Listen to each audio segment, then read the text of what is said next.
తాకట్లో ఉన్న బంగారాన్ని విడిపించి ఆ రోజున మార్కెట్ ధర కట్టి మిగిలిన డబ్బును మీకు అందిస్తుంది కొమ్మూరి గోల్డ్.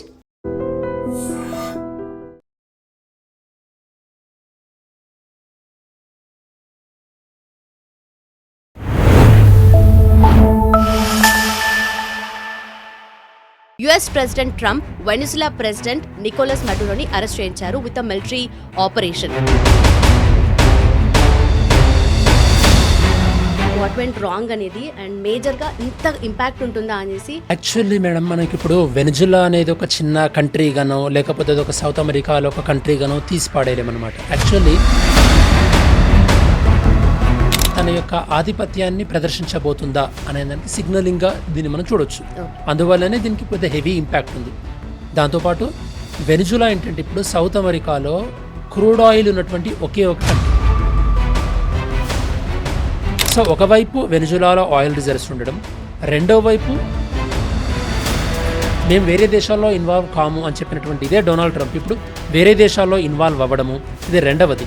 సో మూడవది ఏంటంటే ఒకవైపు రష్యా ఉక్రెయిన్ విషయంలో రష్యాను నిందిస్తూ అట్ ద సేమ్ టైం మళ్ళీ అమెరికానే వేరే దేశంలో ఇన్వాల్వ్ అవ్వడం అనేటటువంటి అవుట్ ఆఫ్ ద బార్డర్స్ ఇలా యాక్షన్ తీసుకునే అంత పవర్ ఉందా అసలు ట్రంప్కి అనేది. అమెరికాలో డిమాండ్ ఎందుకు వస్తుంది డ్రగ్స్ గురించి, అది ఫస్ట్ ప్రభుత్వాలు అర్థం చేసుకోవాలి.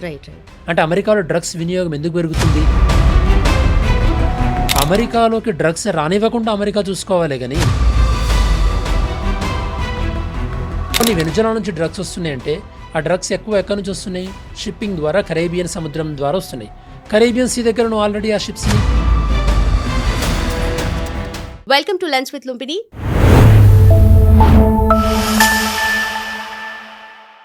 (2026) started off with an arrest. January 3rd, 2026. US president Trump Venezuela president Nicolas మడురోని అరెస్ట్ చేయించారు విత్ అ మిలిటరీ ఆపరేషన్. అంటే దీని వెనుక రీజన్స్ ఏమున్నాయి అని అంటే అలిగేషన్స్ ఉన్నాయి తన మీద నార్కో టెర్రరిజం అలాగే cocaine supply to the United states అని చెప్పి.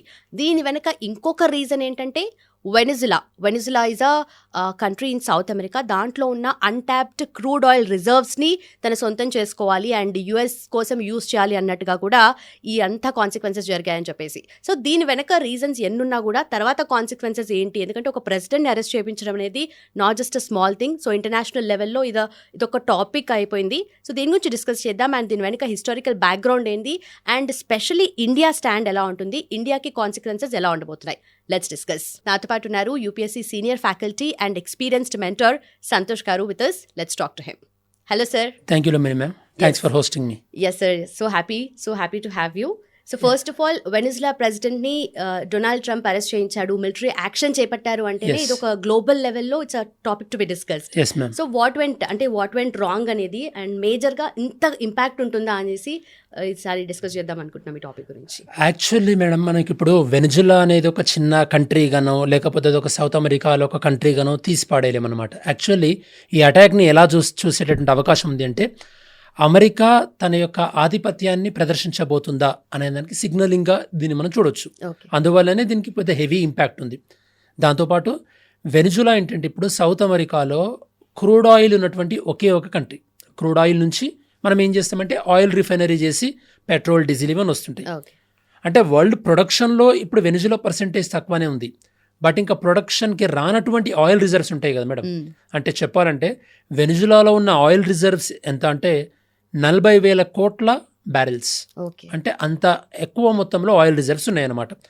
సో ఒకవైపు వెనిజులాలో ఆయిల్ రిజర్వ్స్ ఉండడం, రెండో వైపు ఇదివరకు డొనాల్డ్ ట్రంప్ ఏం ప్రామిస్ చేశారంటే America for ever never ending wars అంటారు అనమాట. అంటే ఎప్పుడూ యుద్ధాలు కోరుకోదు అమెరికా, మేము వేరే దేశాల్లో ఇన్వాల్వ్ కాము అని చెప్పినటువంటి ఇదే డొనాల్డ్ ట్రంప్ ఇప్పుడు వేరే దేశాల్లో ఇన్వాల్వ్ అవ్వడము, ఇది రెండవది. సో మూడవది ఏంటంటే ఒకవైపు రష్యా ఉక్రెయిన్ విషయంలో రష్యాను నిందిస్తూ అట్ ద సేమ్ టైం మళ్ళీ అమెరికానే వేరే దేశంలో ఇన్వాల్వ్ అవ్వడం అనేటటువంటి ఈ యొక్క సిచ్యువేషన్. సో ఇవన్నీ సందర్భాలలో ఇప్పుడు అమెరికా వెనిజులాను అటాక్ చేసినటువంటి ఈ యొక్క కాంటెక్స్ట్ అనేది చాలా గ్లోబల్ లెవెల్లో ఇంపార్టెంట్గా మారింది. So this is the first thing we can understand madam. Okay. So Nicolas Maduro మీద నార్కో టెర్రరిజం కానీ లేదంటే కొకైన్ సప్లై అనేది జరుగుతుంది యునైటెడ్ స్టేట్స్ కానీ రీజన్ మీదనే అరెస్ట్ చేశారు. బట్ అంటే ఇదంతా అలిగేషన్స్ మాత్రమే, జస్ట్ న్యూయార్క్ కోర్టులో మాత్రమే అలిగేషన్స్ ఉన్నాయి, దాని వెనక అరెస్ట్ వారెంట్ ఉంది అని చెప్పేసి. But out of the borders ఇలా యాక్షన్ తీసుకునే అంత పవర్ ఉందా అసలు ట్రంప్కి అనేది. అంటే ఇక్కడ ఒక విషయం మేడం, మనకి ఇప్పుడు అమెరికాలో డ్రగ్స్ అనేవి ప్రాబ్లం ఎక్కడి నుంచి వస్తుంది? అమెరికాకి డ్రగ్స్ సప్లై చేస్తున్న కంట్రీ కాదు.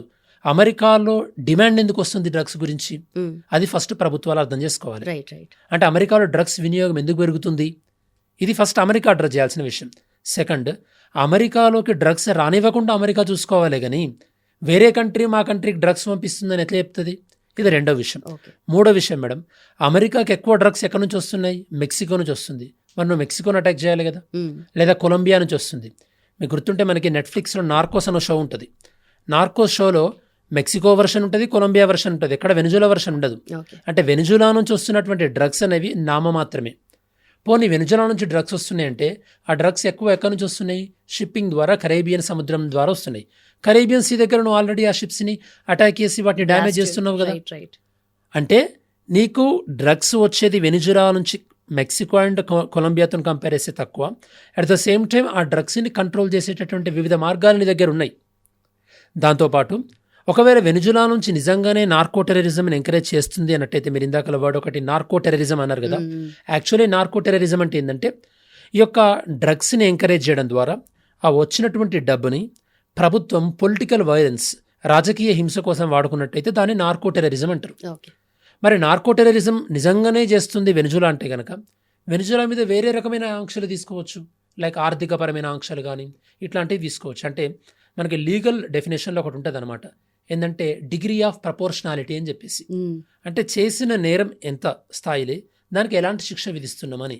ఫర్ ఎగ్జాంపుల్, ఒక పోలీస్ ఆఫీసర్ ఒక పర్సన్ పిక్ పాకెటింగ్ చేశాడని చెప్పేసి అతన్ని లాకప్ డెత్ చేశారనుకోండి, లేదా అతను గురిశిక్ష విధించారనుకోండి, చేసిన తప్పుకు విధించిన శిక్షకు అసలు ఏమైనా సంబంధం ఉందా? లేదు కదా. ఇక్కడ కూడా వెనిజులా పైన ఆరోపించబడుతున్నటువంటి నేరాలకి వెనిజులా మీద తీసుకున్నటువంటి చర్యకి మధ్యలో పొంతన లేదు అనేది ఫస్ట్ మనం ఒక యాజ్ అన్ ఎక్స్పర్ట్గా మనం చూడాల్సింది. కరెక్ట్. బట్ ఇక్కడ చూస్తే వెనిజులా క్రూడ్ ఆయిల్ రిజర్వ్స్ ఏవైతే ఉన్నాయో ఆల్మోస్ట్ అండర్ ఇన్వెస్ట్మెంట్ జరగడము, లేదంటే ఆల్మోస్ట్ అన్టాప్డ్గా ఉన్నాయి. వాటిని ఇప్పుడు వెలికి తీసే ప్రయత్నంలోనే ఇప్పుడు యుఎస్ ఉంటుంది. అండ్ యుఎస్ కంపెనీస్కి పవర్స్ వచ్చాయి. అండ్ ఇక్కడ ఏదైతే వెనిజులా ప్రెసిడెంట్ ఉంటారో వాళ్ళని పప్పెట్ లాగా చూపించి రేపొద్దున అన్ని తీసుకోవాలనే ఉద్దేశంలోనే ట్రంప్ ఇదంతా చేస్తున్నారని అనుకోవచ్చా? సో ఇక్కడ ఒక విషయం గుర్తుపెట్టుకోవాలి మేడం, మీరు ఇందాక ఒక నార్కో టెర్రరిజం అన్నారు కదా. అసలు నార్కో టెర్రరిజం అంటే ఎప్పుడైనా సరే ఈ యొక్క డ్రగ్స్ని వేరే దేశాలకి ఎగుమతి చేయించడం ద్వారా వచ్చిన డబ్బుల్ని ఆ దేశంలో రాజకీయపరమైనటువంటి హింసకు వాడుకున్నారనుకోండి, దాన్ని నార్కో టెర్రరిజం అంటాం. ఇప్పుడు ప్రధానంగా ఇందాక మీరు అన్నట్టు అమెరికా ఇప్పుడు ఆరోపిస్తున్నటువంటిది ఏంటి? వెనిజులా యొక్క డ్రగ్స్ని ఎంకరేజ్ చేస్తుందని చెప్పేసి. బట్ మనం చూసినట్టయితే కనుక ఈ యొక్క అమెరికాకి ఎక్కువగా డ్రగ్స్ ఎక్కడి నుంచి వస్తున్నాయి? మెక్సికో ఉంది బార్డర్లో, అలానే కొలంబియా ఉంది. మనం ఆల్రెడీ ఇప్పుడు మనం నెట్ఫ్లిక్స్లో నార్కోస్ అనే వెబ్ సిరీస్ కూడా వచ్చింది. ఏంటి? మెక్సికో డ్రగ్ లార్డ్స్ పైన, కొలంబియా డ్రగ్ లార్డ్స్ పైన. అంటే ఫస్ట్ ఆ రెండు దేశాలపైన నువ్వు యాక్షన్ తీసుకోవచ్చు కదా, అదొక విషయం. రెండవది, అసలు అమెరికాలో డ్రగ్స్ అంటే సప్లై చేస్తున్న కంట్రీస్ కన్నా ఎక్కువగా ఇది అమెరికాలో డిమాండ్ డ్రివెన్ కదా. అమెరికాలో ఎందుకు డిమాండ్ పెరుగుతుంది? అమెరికాలో కొన్ని రాష్ట్రాలలో వీడు ఉపయోగించడాన్ని అఫీషియల్ కూడా చేశారు, ఓపియం ఉపయోగించడాన్ని. అంటే మరి నీ దగ్గర ఉన్నటువంటి డిమాండ్ నువ్వు ఎలా కంట్రోల్ చేస్తున్నావు? అండ్ థర్డ్ థింగ్, వెనిజులా నుంచి డ్రగ్స్ అమెరికాకి వెళ్ళేది కరేబియన్ సీ ద్వారా, కరేబియన్ సముద్రం ద్వారా. మరి అక్కడ ఆల్రెడీ ఉన్నటువంటి షిప్స్ని నువ్వు డిస్ట్రాయ్ చేస్తున్నావు కదా, అదొక చర్య కదా. అంటే ఇక్కడ ఒక విషయం మనం గుర్తుపెట్టుకోవాలి, ఏంటంటే డ్రగ్స్ యొక్క వెనిజులా నుంచి వస్తున్నాయి అని ఆరోపిస్తున్నవి ఏవైతే ఉన్నదో ఆ తప్పు ఏదైతే ఉందో దానికి తీసుకోవాల్సిన చర్య అనేది ఈ యొక్క వెనిజులా అధ్యక్షుడి వైఫ్ని అరెస్ట్ చేయాల్సినంత క్రైమ్ కాదు అది. మనకి లీగల్ డెఫినేషన్లో ఒకటి డిగ్రీ ఆఫ్ ప్రపోర్షనాలిటీ అని ఉంటుంది. అంటే చేసినటువంటి తప్పుకి ఏ స్థాయిలో శిక్ష విధించాలని చెప్పేసి. ఎవరైనా ఒక వ్యక్తి ఒక చిన్న నేరం చేసినట్టయితే అతను గురిశిక్ష విధించరు కదా. అంటే చేసిన తప్పుకి విధించే శిక్షకి మధ్యలో ఒక సంబంధం ఉండాలి. సో ఈ విషయంలో ఈ యొక్క వెనిజులా మీద ఏవైతే వీళ్ళు ఆరోపణలు చేస్తున్నారో ఈ యొక్క డ్రగ్స్ అనేది దానికి అండ్ వెనిజులా మీద తీసుకున్నటువంటి చర్యకి ఈ రెండింటి మధ్యలో పొంతన లేదు అనేది మనలాంటి ఒక ఎక్స్పర్ట్స్ యొక్క అనాలిసిస్ అనమాట. Okay. So end of the day ఇది క్రూడ్ ఆయిల్ కోసం అనేది అందరికీ డైరెక్ట్గా తెలిసిన విషయమే. సో దీనివల్ల నెక్స్ట్ ఫర్దర్గా మనకు 2026లో ఎలాంటి చేంజెస్ వస్తాయి అండ్ స్పెషలీ ఇండియా మీద ఎలాంటి ఎఫెక్ట్ పడుతుంది అనేది మనం మాట్లాడుకోవాల్సిన విషయం. అండ్ ఇప్పుడే ఇంకా క్రూడ్ ఆయిల్ కాబట్టి దాన్ని ఎక్స్ట్రాక్ట్ చేసి చాలా ప్రాసెస్ ఉంది. అండ్ ఆల్సో ఇప్పుడు గవర్నమెంట్ చేంజ్ అయ్యే ఆ ట్రాన్సిషన్ ఫేజ్ కాబట్టి కూడా వెంటనే ఎక్స్పెక్ట్ చేయలేము. సో ఫర్దర్గా చాలా డిలే అయ్యే ఛాన్సెస్ ఉన్నాయి. బట్ 2026లో ఎలాంటి మార్పులు ఏమైనా ఎక్స్పెక్ట్ చేయొచ్చా మనం? ఎస్ మేడం, ఇందాక ఇప్పుడు మీరు క్రూడ్ ఆయిల్ అన్నారు కాబట్టి సో ఇన్ఫ్యాక్ట్ ఈ క్రూడ్ ఆయిల్ని ఒకప్పుడు అమెరికన్ కంపెనీసే కంట్రోల్ చేసేవి, వెనిజులాలో కూడా ఓకే 1999 కన్నా ముందు. బట్ 1999లో ఏం జరిగిందంటే వెనిజులాలో ప్రభుత్వ మార్పు జరిగింది. ప్రభుత్వ మార్పు జరిగి అక్కడ హ్యూగో చావేజ్ అనే ఒక పర్సన్ అధ్యక్షుడిగా ఎన్నికయ్యారు. ఈ హ్యూగో చావేజ్ ఏంటంటే సోషలిస్ట్ ఫిలాసఫీ అనమాట. ఓకే సోషలిస్ట్ విధానాలు అంటే ఏంటంటే ప్రభుత్వమే అన్ని కంట్రోల్ చేస్తుందని చెప్పేసి.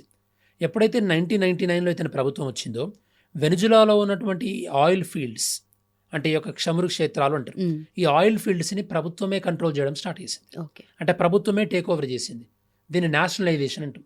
ఫర్ ఎగ్జాంపుల్ ఇండియాలో ఇందిరాగాంధీ టైంలో 1969లో 1980లో బ్యాంకుల జాతీయీకరణ జరిగింది. రైట్. సో ఇలానే ఈ యొక్క హ్యూగో చావేజ్ ఏం చేశారంటే ఈ ఆయిల్ ఫీల్డ్స్ అన్నింటినీ కూడా ప్రభుత్వమే నడపడం స్టార్ట్ చేసింది. ఇప్పుడు మన దగ్గర కూడా తెలంగాణ ప్రభుత్వం మెట్రోని మేము ప్రభుత్వం నడుపుతామంటున్నారు కదా, ఆ టైప్ అనమాట. సో ఎప్పుడైతే ఇలా చేసిందో మరి అప్పటి వరకు అమెరికన్ కంపెనీల ఆధ్వర్యంలో ఉన్నటువంటి లేదా ఆధీనంలో ఉన్నటువంటి ఈ ఆయిల్ ఫీల్డ్స్ కాస్త ప్రభుత్వ ఆధీనంలోకి వెళ్ళిపోయినాయి. ఓకే అదే అమెరికాకి అంతగా రుచించలేదన్నమాట. ఇప్పుడు అందుకోసమే ఇప్పుడు నికోలస్ మదురోను అరెస్ట్ చేసిన తర్వాత కొన్ని రోజులు వెనిజులాను మేమే కంట్రోల్ చేస్తామని అమెరికా అంటుంది. అలానే వెనిజులాలో ఉన్నటువంటి ఆయిల్ ఫీల్డ్స్ని మేమే డెవలప్ చేస్తాము, వెనిజులా ఎకానమీని మేమే డెవలప్ చేస్తాము, అక్కడ ఇన్ఫ్రాస్ట్రక్చర్ ఫెసిలిటీని మేము ప్రొవైడ్ చేస్తామని చెప్పేసి రీసెంట్గా డొనాల్డ్ ట్రంప్ అంటున్నారు. అంటే మేము ఇదంతా వెనిజులా మంచి కోసమే చేసినాము అన్నటువంటి ఒక రకమైన నెరేటివ్ని సెట్ చేయడానికి ట్రై చేస్తున్నారు. Okay okay. ఒకప్పుడు ఇండియా మీద బ్రిటిష్ వచ్చి కూడా అలాంటి అంటే ఇప్పుడు ఏదో మీకే మేము నేర్పించినాము అన్నట్టు. అంటే ఈ కల్చరల్ హెజిమోనీ అనేది జరుగుతూనే ఉంది మేడం.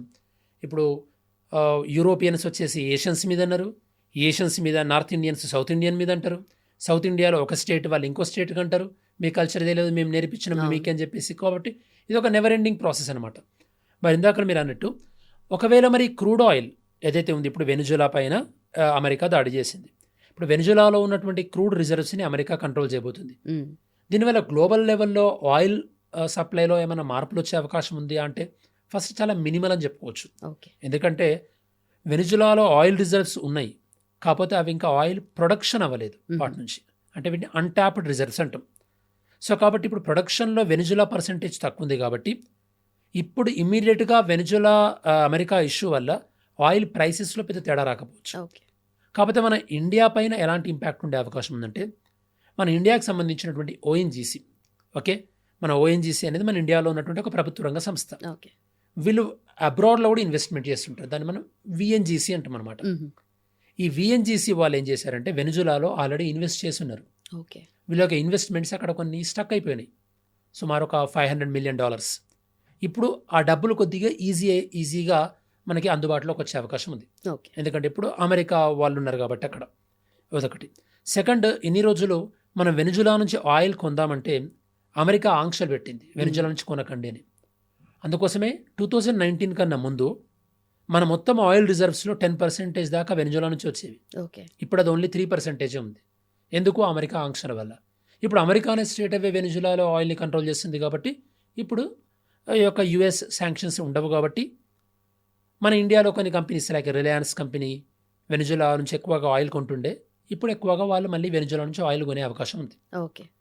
అండ్ ఇండియన్ డయాస్పోరా అంటారు, అంటే ఇండియన్స్ వెనిజులాలో ఉన్న వాళ్ళు తక్కువ మంది, ఆల్మోస్ట్ ఒక 100 మెంబర్సే ఉన్నారు ఇండియన్స్ అక్కడ. సో ఇండియన్స్ యొక్క సేఫ్టీ పాయింట్ ఆఫ్ వ్యూలో ఈ పరిణామాలు పెద్దగా ఇన్ఫ్లుయెన్స్ చూపెట్టే అవకాశం ఏం లేదు. బట్ ఇక్కడ ట్రంప్ స్టేట్ ఆఫ్ మైండ్ ఏమనుకోవచ్చు అంటే, అఫ్ కోర్స్ ట్రంప్ ఎప్పుడు కూడా మ్యాన్ ఆఫ్ యాక్షన్ ఉన్నాడు and also man of words. ప్రతిదీ కూడా చెప్తూ ఉంటాడు, ఏది చేసినా దాని యాక్షన్ కన్నా ఎక్కువగా వర్డ్స్తో చెప్తూ ఉంటాడు కదా. సో ఈసారి చాలా సైలెంట్గా ఇలాంటి ఒక ఆపరేషన్ అనేది చేశారని అనుకోవచ్చు. అండ్ ఆయన స్టేట్ ఆఫ్ మైండ్ ఎలా ఉంటుంది, అండ్ ఎప్పుడు కూడా యుఎస్ సూపర్ పవర్ అలాంటి స్టేట్లోనే మెయింటైన్ చేయాలని అనుకుంటాడు కదా. సో దానికి కాన్సిక్వెన్సెస్ ఎలా ఉండొచ్చు అంటారు? సింపుల్ మేడం, ఇక్కడ ఒకటి ట్రంప్ చేసే రాజకీయాలు చాలా మటుకు అవకాశవాద రాజకీయాలే ఉంటాయి. దాంతోపాటు మనం ఇక్కడ అర్థం చేసుకోవాల్సింది ఏంటంటే ట్రంప్కి ఆల్మోస్ట్ 0% ఆఫ్ ఛాన్సెస్ నెక్స్ట్ మళ్ళీ ప్రెసిడెంట్ అవ్వడానికి. ఎందుకంటే అమెరికాలో ఒక వ్యక్తి 2 సార్ల కన్నా ఎక్కువగా ప్రెసిడెంట్ అవ్వలేడు. అందుకోసమే ట్రంప్ 1.0 అంటే ఒక 7-8 years బ్యాక్ ట్రంప్ అధ్యక్షుడిగా ఉన్నప్పుడు అతను 2వసారి ప్రెసిడెంట్గా కావాలి అన్న ఉద్దేశంతో కూడా కొద్దిగా స్లో డౌన్ అయ్యి ఉండే. బట్ ఇప్పుడు తెలుసు తన క్లారిటీగా 2వసారి మళ్ళీ ఇంకోసారి తను 3వసారి ప్రెసిడెంట్ అవ్వలేడని. సో ఫుల్ అగ్రెషన్ మోడ్లో వెళ్తున్నాడు. అందుకోసమే మన ఇండియా రష్యా నుండి ఆయిల్ కొంటుందని చెప్పేసి మన ఇండియా ఇంత క్లోజ్గా అమెరికాతో ఉన్నప్పటికీ కూడా ఫస్ట్ 25% టారిఫ్స్ అనౌన్స్ చేశాడు, దానిపైన మళ్ళీ ఆన్ టాప్ ఆఫ్ దట్ ఇంకో 25% టారిఫ్స్ విధించాడు కదా. రైట్. మరి మన ఇండియాలో అంటే సేమ్ యాక్షనే ఆస్ట్రేలియా మీద కానీ చైనా మీద కానీ తీసుకోలేదు. అంటే ఇక్కడ ఇండియా సింగిల్ అవుట్ అయిపోయినట్టే కదా.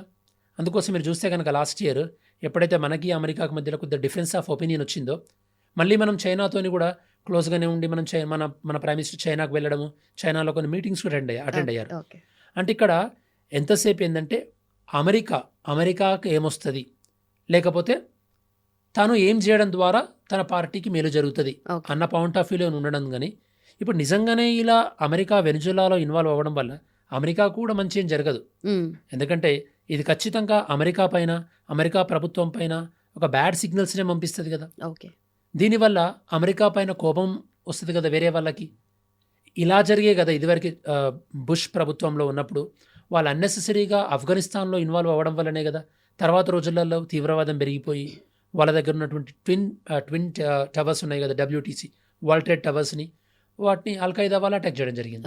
ఎందుకు అటాక్ చేశారు? ఎందుకంటే వీళ్ళు అన్నెసెసరీగా వేరే దేశంలో ఇన్వాల్వ్ అయ్యారు కాబట్టి. At the end of the day ఈ ప్రాబ్లమ్స్ అన్నిటిలో సఫర్ అయ్యేది ఎవరు? Civilians, common men. అగైన్ ఎప్పుడు కూడా ఏది డామినేట్ చాలన్న అదే ధోరణిలోనే వెళ్తూ ఉంది ఎప్పుడు యుఎస్. లైక్ ఇట్స్ నాట్ ఈ ఇయర్ ఇలా జరిగింది, ఇప్పుడు ట్రంప్ వచ్చాడు కాబట్టి అలా అని కాదు కదా. సో ఇయర్స్ తరబడి కూడా ఇలాంటి మైండ్ సెటే ఉంది వాళ్ళకి. ఎస్ మేడం, అందుకోసమే కొన్ని సందర్భాలలో అమెరికాకి పవర్గా చైనా రావడాన్ని కూడా మనం వెల్కమ్ చేయాల్సింది. ఓకే. ఇప్పుడు చైనా అగ్రెసివ్గా బిహేవ్ చేస్తుంది అని చాలా కంప్లైంట్ చేస్తాం. ఇప్పుడు అమెరికా చేస్తుంది కూడా అదే కదా. ఈరోజు ఇప్పుడు అమెరికా ఏం చేసింది? వెనిజులాని అటాక్ చేసింది.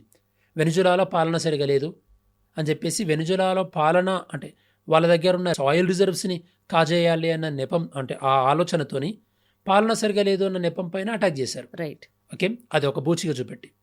రేపు చైనా ఏం చేయొచ్చు? తైవాన్ కూడా అలానే అటాక్ చేయొచ్చు. రైట్. అప్పుడు మనం ఎలా కండెమ్ చేస్తాం?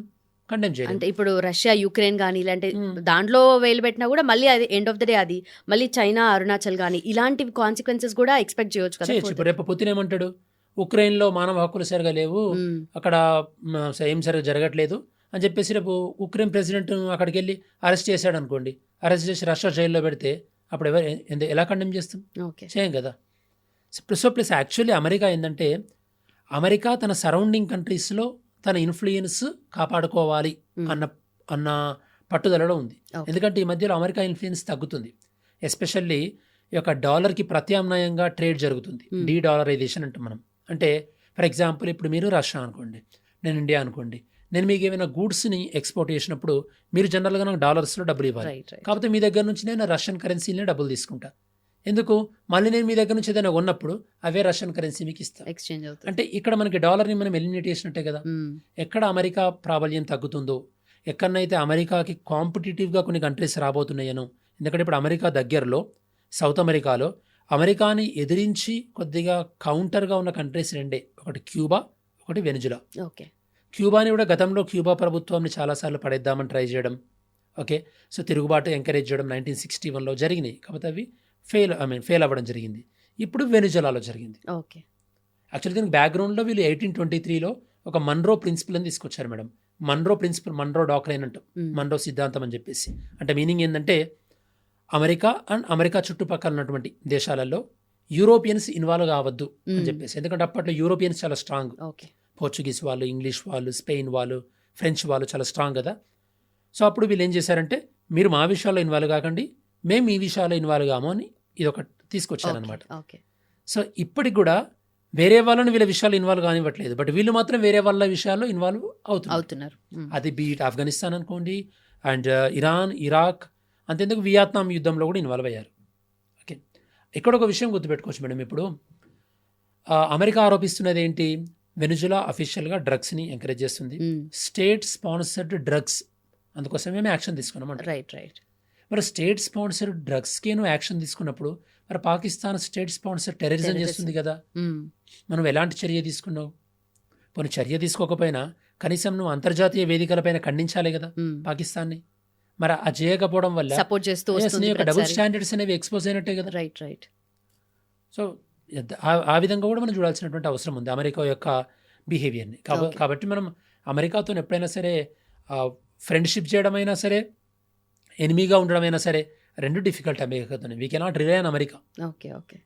So not for ever friend, not for ever enemy also. ఏదో మన ఇంట్రెస్ట్స్ నెరవేరినాయా లేదా రైట్. అంతే. ఓకే. సో ఇదంతా కూడా ఇప్పుడు ప్రతి కంట్రీ ఏ కంట్రీ ఆ కంట్రీ డీల్ చేసుకుంటే దే సంథింగ్ యుఎన్ పవర్ అనేది ఉంది కదా. సో ఆ యుఎన్ పవర్ ఎక్కడికి వెళ్ళింది అసలు, ఫస్ట్ ఆఫ్ ఆల్ ఇప్పుడు ఎగ్జిస్టెన్స్లో ఉందా అన్న డౌట్ కూడా అరైజ్ అవుతూ ఉంది కదా. Yes. So and international court of justice ఏదైనా అరెస్ట్ వారెంట్ చేస్తే కానీ ఇలాంటివి అవ్వవు కదా. నెతన్యాహుని కూడా అరెస్ట్ చేయమని చెప్పినా కూడా ఇంకా అరెస్ట్ అవ్వలేదు. అలాంటి కేసెస్ ఉన్నప్పుడు ఇప్పుడు ఇంత వెంటనే వెనిజులా ప్రెసిడెంట్ని అరెస్ట్ చేయడానికి వెనక రీజన్స్ అంటే దీని గురించి మాట్లాడాల్సిన డిస్కషన్ కూడా ఉంది కదా. యాక్చువల్లీ మనకి వరల్డ్ వార్ 2 తర్వాత మేడం 1945లో వరల్డ్ వార్ 2 అయిపోయింది. Mm. వరల్డ్ వార్ 2 తర్వాత ప్రపంచవ్యాప్తంగా ఒక శాంతిని నెలకొల్పాలి, ఒక దేశం ఇంకో దేశంని ఆక్రమించుకోవద్దు, అంటే సావరెంటీ, Okay. ఒక కంట్రీ యొక్క సావరెంటీ ప్రొటెక్ట్ అవ్వాలి, ఒక కంట్రీ అన్నెసెసరీగా ఇంకో కంట్రీలో ఇంటర్ఫియర్ అవ్వద్దు అన్న కాన్సెప్ట్తో మనం యూఎన్ని క్రియేట్ చేసుకున్నాం. యూఎన్ క్రియేట్ చేసుకోవడానికి మనం యూఎన్ చార్టర్ అనే దాని ఒక డ్రాఫ్ట్ చేసుకున్నాం. యూఎన్ చార్టర్లో సెక్షన్ 2 కానీ సెక్షన్ 3 కానీ సెక్షన్ 4 కానీ ఇవేం చెప్తున్నాయంటే ఒక కంట్రీ ఇండిపెండెంట్గా ఉన్నప్పుడు ఆ కంట్రీని రెస్పెక్ట్ చేయాలి, అన్నెసెసరీగా ఇంకో కంట్రీ ఆ కంట్రీలోకి ఇన్వాల్వ్ అవ్వద్దు అని చెప్పేసి. ఓకే. అంటే క్లియర్ కట్గా అమెరికా అనేది యూఎన్ చార్టర్లో ఉన్న ప్రిన్సిపల్స్ని వైలేట్ చేసినట్టే. మరి ఇప్పుడు అమెరికా పైన నిజంగానే యూఎన్ఓ యాక్షన్ తీసుకునే పరిస్థితుల్లో ఉందా? లేదు. ఇది ఎందువల్ల జరిగింది? ఎప్పుడైతే కనుక ప్రపంచం మంచి కోసం మనం ఏర్పాటు చేసుకున్న సంస్థలు చాలా స్ట్రాంగ్గా లేవనుకోండి, అప్పుడు ఇలా జరుగుద్ది. అంటే మీనింగ్ ఏంది? వ్యవస్థలు అనేవి స్ట్రాంగ్గా ఉండాలి. సింపుల్ మేడం, ఫర్ ఎగ్జాంపుల్ ఒక ఊర్లో తీసుకుందాం, ఒక మండల హెడ్ క్వార్టర్లో మామూలుగా పోలీసులు అందరినీ రక్షించాలి. ఎస్ఐ ఉన్నాడు అనుకోండి, ఎస్ఐ అందరినీ రక్షించాలి. ఎస్ఐఏ కాంప్రమైజ్ అయ్యే కరప్ట్ అయి ఉన్నాడు అనుకోండి, అప్పుడు అందరు రక్షించబడతారా?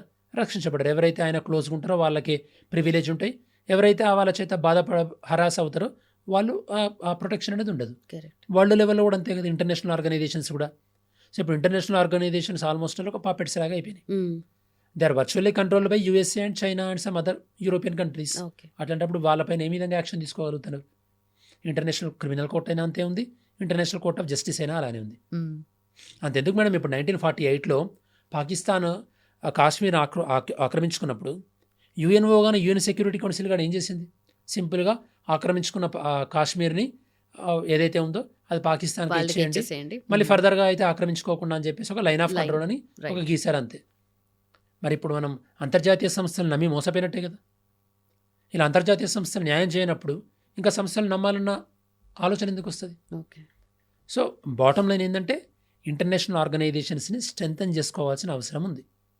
అప్పుడే వీకర్ కంట్రీస్ యొక్క రైట్స్ అనేవి ప్రొటెక్ట్ కాబడతాయి. బట్ ఇంత లెవెల్కి ట్రంప్ వెళ్ళడానికి అసలు అంటే తను ఒక స్టేట్మెంట్ ఇచ్చాడు ఫైనలీ, చాలా డేస్ నుండి ఈ ఆపరేషన్ అనేది ఉన్నారు వాళ్ళు, చూస్తున్నారు రైట్ టైం కోసం వెయిట్ చేశారు. సో ఒకటి ఏంటంటే good luck and God speed అని చెప్పేసి మెన్షన్ చేశాడు. And if in case finally president ఒకవేళ లొంగిపోకపోతే చంపేయడానికి కూడా మీరు వెనకాడపోదురా అంటే అఫ్ కోర్స్ అనేసాడు. అంటే ఆ లెవెల్లో ఒక కంట్రీ ప్రెసిడెంట్ని చంపేసి అంత పవర్ తీసుకొని అంటే తను ఏం చేద్దాం అనుకుంటున్నాడు అని చెప్పి.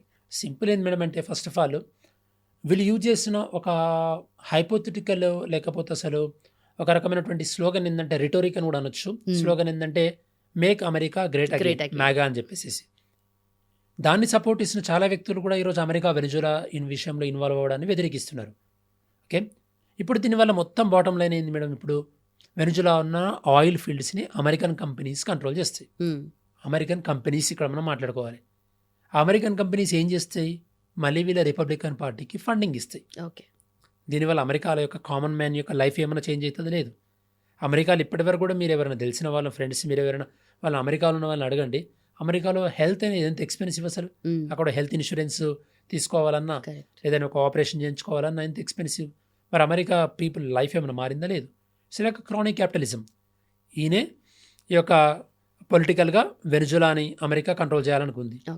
అండ్ దానివల్ల వచ్చేటటువంటి ఈజీ థింగ్స్ ఏంది? ఆయిల్.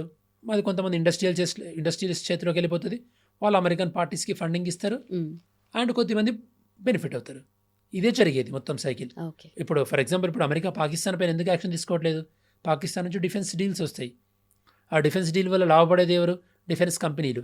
డిఫెన్స్ కంపెనీలు లాభపడినప్పుడు ఆబ్వియస్లీ వాళ్ళు certain percentage of the money will give to the political parties. As simple as that. So to some it up, ఇండియాకి దీనివల్ల వచ్చే ఉపయోగాలు ఏంటి అండ్ కాన్సిక్వెన్సెస్ ఏమన్నా అంటే ఏమన్నా ఇంపాక్ట్ ఉంటుందా, లేదంటే ఫైనలీ ఇండియా స్టాండ్ ఏముంటుంది అంటే ఏం చెప్తారు? First of all Indian foreign పాలసీలో మనం బలంగా నమ్మేది ఒక కంట్రీ యొక్క సావరెనిటీని ఇంకో కంట్రీ రక్షించాలి. అలానే రూల్ బేస్డ్ వరల్డ్ ఆర్డర్ అని మనం నమ్ముతాం మేడం. దట్ మీన్స్ వరల్డ్లో అన్ని కంట్రీస్ ఇంటర్నేషనల్ నార్మ్స్ని రూల్స్ని రెస్పెక్ట్ చేయాలని చెప్పేసి. ఈ 2 ప్రిన్సిపల్స్ కూడా ఈ పర్టికులర్ సిచ్యుయేషన్లో వైలేట్ అయినాయి. ఓకే.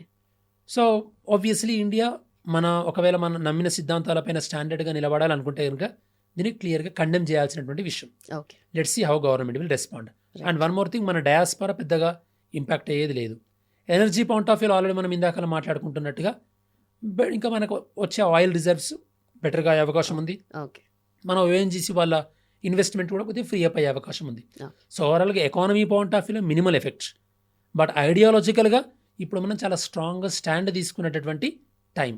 మరి ఇండియా మన ఐడియాలజికల్ స్టాండ్ మీద నిలబడి ఇట్లాంటి బలహీనమైన దేశాలపైన బలమైన దేశాల దాడిని ఖండిస్తుంది అని అనుకుందాం. ఓకే. అండ్ ఫైనలీ ట్రంప్కి నోబెల్ పీస్ ప్రైజ్ వస్తుందంటారా? ఇట్లాంటివి అన్నీ చేసిన తర్వాత కూడా పీస్ ప్రైజ్ వస్తే నెక్స్ట్ ఏం చేస్తారు? రష్యన్ ప్రెసిడెంట్, చైనా ప్రెసిడెంట్ కూడా ఈ యొక్క పీస్ ప్రైజ్కి వాళ్ళు కూడా ఫ్యూచర్లో ఎంపిక అవ్వచ్చు, చెప్పలేము. Right, done sir. Thank you so much. ఒక క్లియర్ పిక్చర్ అయితే వచ్చింది. Thanks for time sir. Thanks for hosting me. Thank you.